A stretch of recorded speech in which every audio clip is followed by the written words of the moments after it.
YouTube channel grow together. आज की इस वीडियो में हम डिजीज़ के ऊपर डिस्कस करने जा रहे हैं। कुछ एक डिजीज़ होती हैं जो इन्फेक्शन के कारण होती हैं, है ना। कुछ एक होती हैं आपको जैसे बाय बर्थ देखने को मिलती हैं। तो ये सारी की सारी प्रॉब्लम्स होती है, कौन सी चीज़ कैसे इन्फेक्टेड होती है, उसके लिए क्या रोकथाम है, वो सारी चीज़ें हम डिस्कस करने जा रहे हैं। तो जो कम्युनिकेबल डिजीज़ होती हैं वो कैसे फैलती हैं आपके सॉरी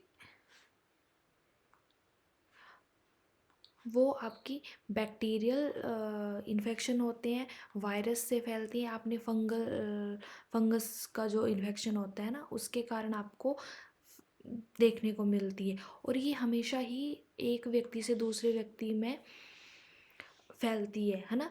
जब एक पर्सन दूसरे पर्सन के कांटेक्ट में आता है तो ये प्रॉब्लम जो होती है, कम्युनिकेबल डिसीजेज जो होती है, संचारी रोग जो होते हैं वो फैलते हैं, है ना। जैसे कोई इन्फेक्टेड पर्सन है तो वो उसके वो जब खांसता है ना, उसकी खांसी वो छींकता है, तो उस टाइम पे ये बीमारियां फैलने के ज़्यादा चांसेस होते हैं। तो इनमें किस तरीके की प्रिकॉशन लेनी होती है वो हम देखेंगे। तो जैसे बैक्टीरियल इन्फेक्शन होता है, ये इसमें आते हैं आपके टीवी। ये आपको नाम ध्यान में रखने हैं कि कौन सी प्रॉब्लम किस मतलब किस जीवाणु की वजह से होती है ना। तो वो आपको ध्यान में रखना है। तो जैसे आपका बैक्टीरियल जो रोग है वो है आपका टीवी, हैज़ा और निमोनिया, है ना। तो इसमें क्या होता है, आपको सिम्टम देखने को मिलते हैं। फीवर होता है, आपको पेट में दर्द शुरू होती है, पेट खराब रहता है। तो ये सारी प्रॉब्लम होती है बैक्टीरियल। और ये एक कोशिकीय जीव होते हैं। जो बैक्टीरिया होते हैं वो एक कोशिकीय जीव होते हैं, उनकी वजह से आपको प्रॉब्लम देखने को मिलती है। दूसरा आ जाता है आपके पास वायरल इन्फेक्शन, जो वायरस के थ्रू फैलता है, ठीक है। इसमें आपका जो सबसे बड़ा देखने को मिला हमें वो है कोविड, है ना। इन्फ्लुएंजा है, खसरा है, हेपेटाइटिस, इस टाइप्स की सारी आपको प्रॉब्लम देखने को मिलती हैं। कोविड-19 के टाइम पर भी आपने देखा था कि हमें बोला जाता था कि मास्क पहनो, है ना, सोशल डिस्टेंस रखो। तो ये सारी प्रॉब्लम क्या थी, वो कांटेक्ट से क्या होती थी, फैलती थी। तो इसका क्या था, इसके सिम्टम भी क्या थे, खांसी आना, फीवर आना, सांस लेने में दिक्कत। तो ये भी कहीं ना कहीं जैसे बैक्टीरियल इन्फेक्शन होते हैं वैसे ही इसके सिम्टम देखने को मिलते हैं। प्रोटोजोया से भी आपको देखने को मिलता है कि पेट खराब होना, है ना, आपको फीवर आना। तो ये प्रोटोजोआ इन्फेक्शन है, ठीक है।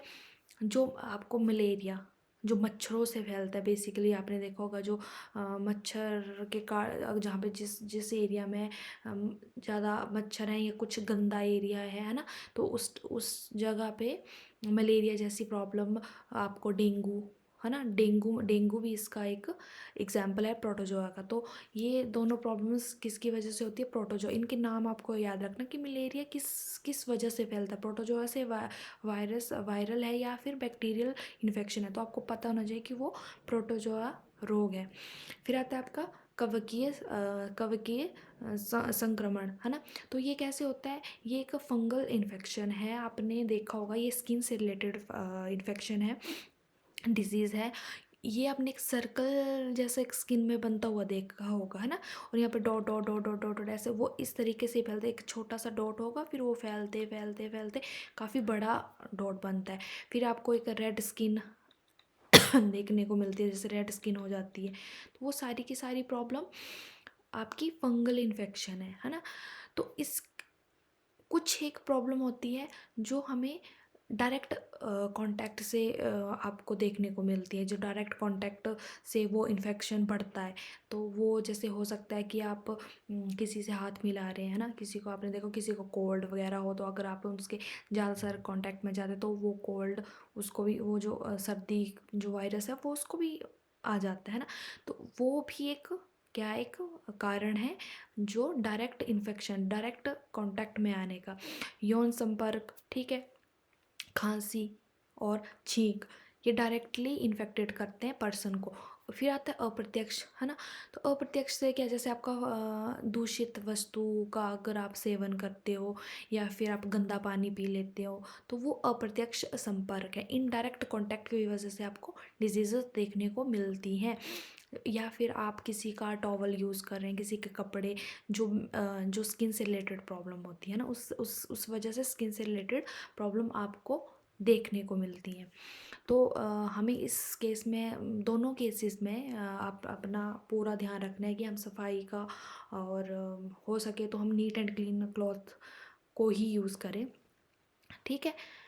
फिर आता है आपका वेक्टर जनित, जिसमें मच्छर या अन्य वाहकों के माध्यम से, जैसे मलेरिया, डेंगू, ये हम देख चुके हैं। वायु, वायु से रिलेटेड क्या प्रॉब्लम होती है, आपने देखा होगा बेसिकली सर्दियों में जो चिकन पॉक्स, अगर आपको थोड़ा बहुत आइडिया है तो चिकन पॉक्स की जो प्रॉब्लम्स आपको देखने को मिलती है वो सर्दियों के टाइम में आपको देखने को मिलती है ना। वो क्यों, क्योंकि वो जो डस्ट के कारण या फिर जो ड्राइनेस हो जाती है हमारे एनवायरनमेंट में, उसके कारण कुछ स्किन से रिलेटेड प्रॉब्लम आपको देखने को मिल जाती है। तो वो आपकी वायु से रिलेटेड जो एयर पोल्यूशन जिसे हम बोल सकते हैं, है ना। फिर आती है रोकथाम। बेसिकली ऑब्वियस सी बात है, जब ये बहुत लार्ज अमाउंट में आपको देखने को मिले तब तो आपको डॉक्टर के पास ही जाना पड़ता है। बट अपने एंड से भी हम क्या करते हैं, कुछ एक चीज़ें प्रिकॉशन लेते हैं। जैसे हम साफ़ सफाई का ज़्यादा ध्यान रखते हैं। जैसे आपको किसी को स्किन से रिलेटेड प्रॉब्लम, तो हम उसके साबुन यूज़ नहीं करते, उसके कपड़े यूज़ नहीं करते, है ना। तो वो चीज़ें ध्यान में रखनी पड़ती है। फिर सैनिटेशन, जो मच्छर वगैरह जो फैलते हैं वो गंदगी से ही फैलते हैं ना। तो उससे क्या, आपको डेंगू, मलेरिया, ये सब होता है ना। तो अगर आप वो अपना जो घर का कचरा है, कूड़ा है, उसको अगर आप सही से निपटान करें तो आपको ये प्रॉब्लम भी नहीं देखने को मिलेगी, ठीक है। फिर टीकाकरण, ऑब्वियस सी बात है, टीकाकरण क्यों इम्पोर्टेंट है।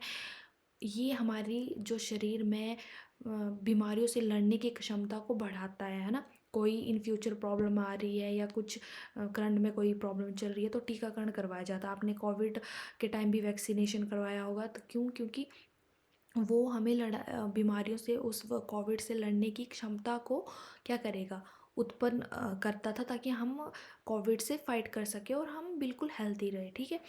तो टीकाकरण। फिर जागरूकता क्या है, रोगों की रोकथाम और शुरुआती पहचान। हाँ, ऑब्वियस सी बात है कि जब स्टार्टिंग में किसी को प्रॉब्लम आ रही है, किसी को प्रॉब्लम है, तो वो उसकी पहचान करे, ना कि वो अपनी प्रॉब्लम को छिपाए, है ना। वो बताना है कि हमें ये सिम्टम हमें देखने को मिल रहे हैं, तो वो बता सकते हैं। फिर आता है सुरक्षात्मक उपाय। ऑब्वियस सी बात है, मास्क, मच्छरदानी का उपयोग करना है, ठीक है। फिर आता है आपके पास नॉन कम्युनिकेबल डिजीज़, जो कि छुआछूत वाली प्रॉब्लम नहीं है, जो किसी के कांटेक्ट में आने से नहीं फैलती हैं, ठीक है। ये हमारी जो जीवन शैली है, हमारा खान पान जो आज का टाइम है, उसकी वजह से ये डिजीज़ देखने को मिलती हैं, ठीक है। जैसे रोग लंबे समय तक चलने वाले रोग हैं, ठीक है। ये जो रोग हैं ये लंबे समय तक चलने वाले रोग हैं, जो असंचारी रोग हैं, जो व्यक्ति से व्यक्ति में नहीं फैलते, मैं आपको बता चुकी हूँ। और ये मतलब एनवायरनमेंट की वजह से, जीवन शैली संबंधी कारणों से ही होते हैं, ओके। एग्जाम्पल क्या है इसके, हृदय रोग, बहुत आपको हार्ट से रिलेटेड प्रॉब्लम देखने को मिल रही है ना। किसी हार्ट स्ट्रोक आना, हार्ट अटैक आना, ये आजकल कॉमन हो चुकी है बात है, ठीक है। मधुमेह, इंसुलिन की समस्या के कारण उच्च रक्त शर्करा, ठीक है, शुगर वगैरह, ये सब जो दिक्कतें आ रही हैं वो हमारी जीवन शैली संबंधी प्रॉब्लम है, जो कि नॉन कम्युनिकेबल प्रॉब्लम है। ये किसी के कांटेक्ट से आने से नहीं फैलती। आपसे श्वसन रोग, है ना। तो सांस से रिलेटेड जो प्रॉब्लम है वो इसी में आएगी। कैंसर से रिलेटेड प्रॉब्लम, ठीक है। हमारा जो मोटापा वगैरह, ये सब ये नॉन कम्युनिकेबल डिसीजेस हैं, ओके।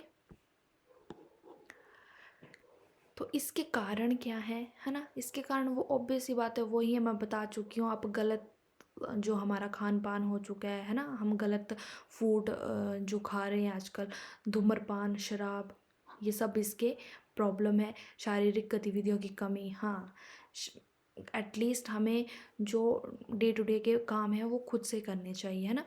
पर्यावरण कारक जैसे प्रदूषण, एनवायरनमेंट के प्रदूषण होने की वजह से भी ये प्रॉब्लम बढ़ रही हैं। अब इनकी रोकथाम कैसे की जाए? फल सब्जियां और साबुत अनाज खाया जाए, अच्छा फ्रेश फूड खाना है, ठीक है। कोई भी जंक फूड वगैरह कुछ बहुत ही कम मात्रा में हमें लेना चाहिए। 30 मिनट का एटलीस्ट हमें शारीरिक गतिविधियां करनी चाहिए। जोखिम कारकों से बचाव, ऑब्वियस सी बात, धूम्रपान छोड़ना, शराब का सीमित सेवन नहीं करना है। समय पर रोग की पहचान सबसे इम्पोर्टेंट, है ना। अगर कोई प्रॉब्लम आ रही है, सिम्टम को पहचानिए और डॉक्टर के पास जाइए। फिर आता है हमारे पास पोषण और पोषण संबंधी रोग। इससे बहुत ज़्यादा क्वेश्चन आपको देखने को मिलते हैं। हमारे शरीर के लिए पोषण, उससे जितने भी तत्व है, हमारे आयरन, जो भी खनिज जिन्हें बोलते हैं ना, वो सारे इम्पोर्टेंट है किसी एक प्रॉपर अपब्रिंगिंग के लिए, कि एक ह्यूमन बीइंग की, है ना। तो वो सब क्या है, वो इम्पोर्टेंट है। उसमें क्या क्या चीज़ें आती है? कार्बोहाइड्रेट, है ना। वो हमें कहाँ से मिलता है? जैसे चावल, गेहूँ, इससे हमें ऊर्जा मिलती है, एनर्जी, ठीक है। एनर्जी का स्रोत है कार्बोहाइड्रेट, वो हमें चावल से, गेहूं से भरपूर मात्रा में मिलता है। फिर आता है प्रोटीन। प्रोटीन का क्या काम होता है?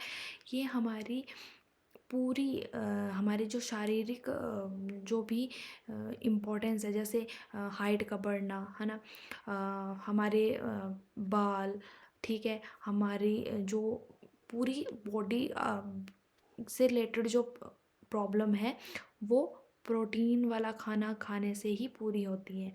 तो उसमें कौन से आते हैं? अंडे और दालें खाना बहुत इम्पोर्टेंट है। और जो हमारे प्रॉब्लम, शरीर में जो प्रॉब्लम आ रही है, कोई बीमारी आ रही है, तो उसके लिए भी प्रोटीन काफ़ी अच्छी होती है, जो कि बीमारियों से लड़ने में हेल्प करता है। फिर वसा आ जाता है ऊर्जा भंडारण और इंसुलेशन, जैसे मक्खन, मेवे, ठीक है, ऊर्जा भंडारण है ये भी। फिर आता है आपके सूक्ष्म तत्व, पोषक तत्व, माइक्रो न्यूट्रिएंट्स, जो कि भरपूर होने चाहिए हमारे खाने में। ओके। विटामिन ए जो है, विटामिन ए खाना ज़रूरी है, जो हमें गाजर और पालक से मिलता है। जैसे रतौंधी, अगर उसकी डेफिशिएंसी हो जाए तो हमें रतौंधी जो एक नामक बीमारी है, वो हमें देखने को मिलती है ना। फिर विटामिन सी, स्कर्वी, नींबू, संतरा, ये आपको डायरेक्ट क्वेश्चन देखने को मिलेंगे। जो नींबू और संतरा में आपको विटामिन सी भरपूर मिलेगा। फिर आ जाता है आपके पास विटामिन डी, रिएक्टस की प्रॉब्लम होती है। सूरज की रोशनी और मछली, आपको विटामिन डी आपको सूरज की रोशनी से भरपूर मिलता है, और आपको मछली खाने से भी विटामिन डी मिलता है। विटामिन बी से बेरी बेरी रोग होता है, जो कि अनाज और मांस से आपको मिल जाता है। फिर आता है आपके खनिज तत्व, जो मिनरल्स आपके भोजन में होते हैं, है ना। वो कौन कौन से भोजन में मिलते हैं? जैसे आयरन की डेफिशिएंसी होगी, आयरन की कमी होगी तो आपको एनीमिया की प्रॉब्लम होगी, है ना। आपने देखा होगा कि जिसको आयरन की कमी होगी, वो बिल्कुल ही वाइट वाइट, उसका मतलब वो बिल्कुल ही वाइट सा दिखता है वो पर इंसान, है ना। तो उसको हरी पत्तेदार सब्जियां खानी चाहिए, उसको मांस खाना चाहिए। कैल्शियम, हड्डियां कमज़ोर होती है कैल्शियम से, है ना। कैल्शियम की डेफिशिएंसी से हड्डियां कमज़ोर होती है। दूध, पनीर उसको भरपूर खाना चाहिए। आयोडीन से, आयोडीन आपको युक्त नमक खाना चाहिए, ठीक है। इससे घेंगा नामक एक रोग होता है, आपका थायराइड भी इसी की डेफिशिएंसी से होता है, ठीक है। पोषण संबंधी रोग की रोकथाम कैसे की जाए? संतुलित आहार, पोषक तत्वों से भरपूर खाद्य पदार्थों का सेवन करना है, ठीक है। जागरूकता, पोषण संबंधित जागरूकता होनी चाहिए। फिर आता है आपके पास रोगों की रोकथाम। रोकथाम कैसे करनी है? रोग को होने से पहले रोकना, टीकाकरण करवा लेते हैं। बच्चों को देखा अपने टीकाकरण करवाते हैं। माध्यमिक रोकथाम, जब आपके पास थोड़े से सिम्टम दिखने लग पड़ते तो उसकी पहचान करनी पड़ती कि एग्जैक्टली उसको क्या हो रहा है ना। किसी को फीवर आ रहा है, किसी को कुछ हो रहा है, तो आपको वो देखना है कि प्रॉब्लम एग्जैक्टली क्या हो रही है। तृतीय में कैसे रोकथाम की जाती है कि रोग के कारण होने वाले नुकसान को कम करना। जैसे फॉर एग्जांपल आपको कोई बीमारी होगी है, तो उसके कारण दो एक्स्ट्रा जो चीज़ें हो रही हैं, एक्स्ट्रा जो नुकसान हो रहा है आपकी बॉडी में, उस चीज़ को रोकना। फिर आ जाती हैं आपकी स्वस्थ आदतें, क्या क्या होंगी। व्यक्तिगत स्वच्छता, स्वच्छ पेयजल, ठीक है, अच्छा वातावरण, व्यायाम जो है आपको डेली करना चाहिए। टीकाकरण, वैक्सीनेशन, वैक्सीनेशन क्यों जरूरी है? शरीर को रोगों से लड़ने की क्षमता को बढ़ाता है वैक्सीनेशन। अब टीके के भी प्रकार होते हैं, है ना। एक होता है संजीव कमजोर टीके, जो कमजोर रोगजनक जैसे एमएमआर, बीसीजी, है ना। ये क्या करता है, वो आपके जो शरीर में वायरस है उसको पूरी तरह से क्या डेड नहीं करता है, ठीक है, मारता नहीं है। वो सिर्फ क्या करता है, उसको वीक वीक करता है, ठीक है। तो उसमें आता है एमएमआर, बीसीजी। बीसीजी देखा होता है, आप देखा होगा आपने, जो टीवी के जो टीवी की रोकथाम के लिए बीसीजी दिया जाता है ना। तो ये बच्चों को भी ये टीकाकरण करवाया जाता है, ताकि उसमें जो टीवी के जो स्क्रम मतलब जो वायरस आपको देखने को मिलेंगे उसकी रोकथाम की जाए। फिर आ जाता है इनएक्टिवेटेड वैक्सीनेशन। इसमें क्या होता है कि मरे हुए रोगजनक, इसमें टोटली जो है वायरस को ख़त्म किया जाता है, जैसे पोलियो, हेपेटाइटिस वगैरह जो भी होते हैं, है ना। फिर आता है आपका सब यूनिट। सब यूनिट जो होता है आपका, फॉर एग्जांपल आपका एक वायरस है, ये एक यूनिट में काम करता है। ये पूरे वायरस को ख़त्म नहीं करता, ये पूरी आपकी बॉडी पे इसका प्रभाव नहीं देखने को मिलता। ये जस्ट एक पॉइंट पे, एक यूनिट पे काम करता है। बच्चों के लिए इस टाइप की दवाइयाँ जो है वो बनाई जाती हैं, है ना। तो उस पर मैक्सिमम इसी टाइप की वैक्सीनेशन का काम किया जाता है। टॉक्सोइड में क्या होता है कि आपने देखा होगा टेटनेस का टीका वगैरह लगता है ना, किसी को कट लग गया या कुछ हो गया, या किसी पेट ने काट लिया, है ना, तो उस टाइम पे ये वैक्सीनेशन करवाई जाती है। अब देख लेते हैं बीसीजी कौन सा, ये जन्म के दौरान दिया जाता है ना। पोलियो भी उसी टाइम दिया जाता है, जन्म के बाद के चरणों में। डीपीडी, ठीक है, काली खांसी वगैरह के लिए, टेटनेस के लिए दिया जाता है। एमएमआर 9 से 12 महीने के बच्चों के लिए दिया जाता है। और ये हेपेटाइटिस जो है वो जन्म पर और बाद में एक बूस्टर डोज होता है, ठीक है। टीकाकरण के महत्व, व्यक्ति और समुदाय की सुरक्षा, महामारी और प्रकोप को रोकना, है ना। हमारी जो बॉडी है जो प्रॉपरली अगर किसी वायरस से फाइट नहीं कर पा रही, तो उसके लिए टीकाकरण करवाया जाता है। बीमारी की रोकथाम का रास्ता और प्रभावी तरीका, ठीक है। ये सामग्री ठीक है।